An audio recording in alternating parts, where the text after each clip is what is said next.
নমস্কাৰ এই মুহূৰ্ত দিবলৈ লৈছো আজি ৰাতিপুৱাৰ কেইবাটাও গুৰুত্বপূৰ্ণ খবৰ আজি হৈছে 10 এপ্ৰিল অসমৰ লগতে ভাৰতৰ বিভিন্ন প্ৰান্তৰ পৰা কেইবাটাও গুৰুত্বপূৰ্ণ খবৰ যুগুত কৰা হৈছে আৰু এই ধৰণৰ খবৰসমূহ নিতৌ চাবৰ বাবে চেনেলটো সাবস্ক্ৰাইব কৰি ভিডিঅ'টোত এটাকৈ লাইক কৰি দিব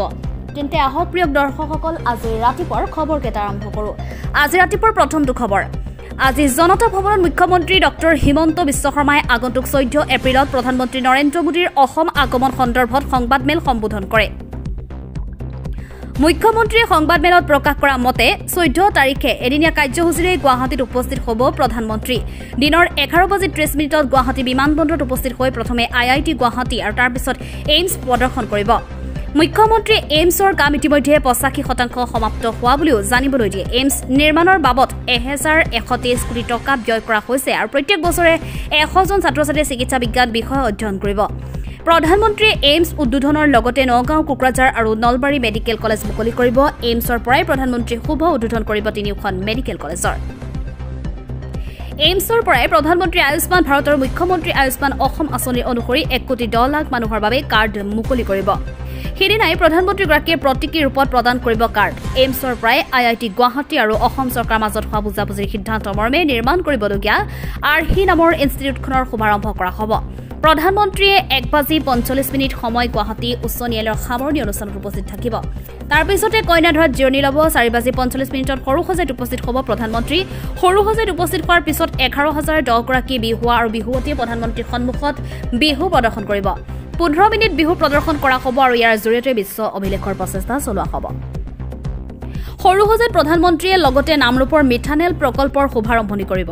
এই প্ৰকল্পত 51% অসম চৰকাৰৰ আৰু অইলৰ 49% বিনিয়োগ থাকিব ইয়াৰ লগতে প্ৰধানমন্ত্ৰীয়ে 100 কোটি টকা ব্যয়েৰে ৰংঘৰৰ সৌন্দৰ্য বৰ্ধনৰ বাবে লোৱা আঁচনিও শুভাৰম্ভ কৰিব প্ৰধানমন্ত্ৰীয়ে দুটা কাৰ্যসূচীৰ পিছত ব্ৰহ্মপুত্ৰৰ ওপৰত স্থাপন হ'বলগীয়া পলাকবাৰী শুৱালকুছি সংযোগী উৰণীয়া সেতুৰ কামৰ আধাৰশিলা স্থাপন কৰিব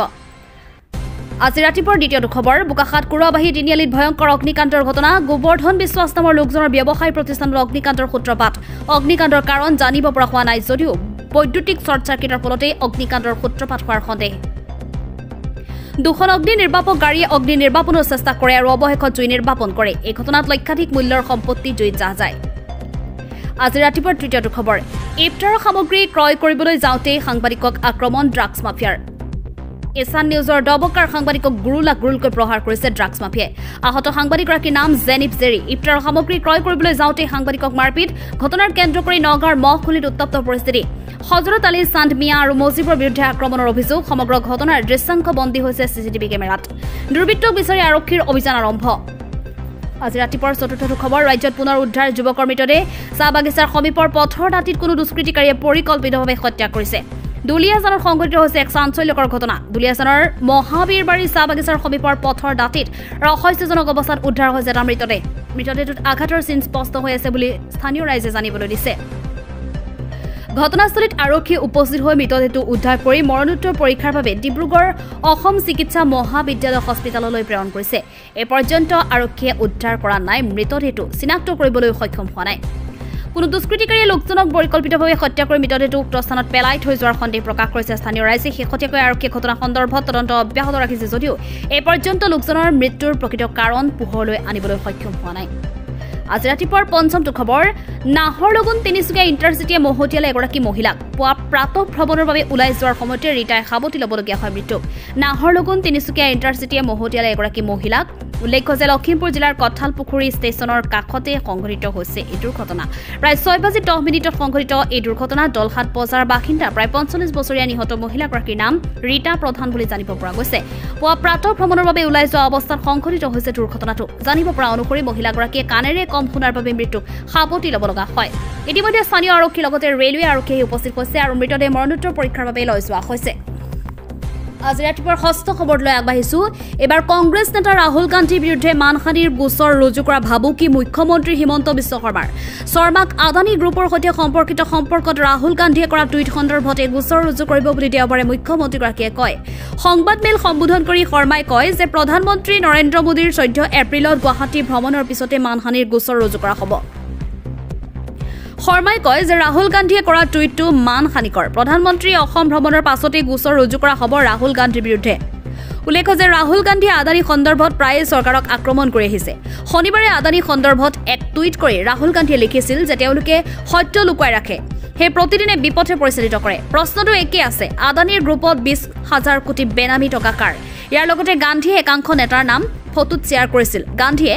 ৰাহুলৰ টুইট सच्चाई छुपाते हैं इसलिए रोज भटकाते हैं सवाल वही है अदानी की कंपनियों में ₹20,000 करोड़ बेनामी पैसे किसके हैं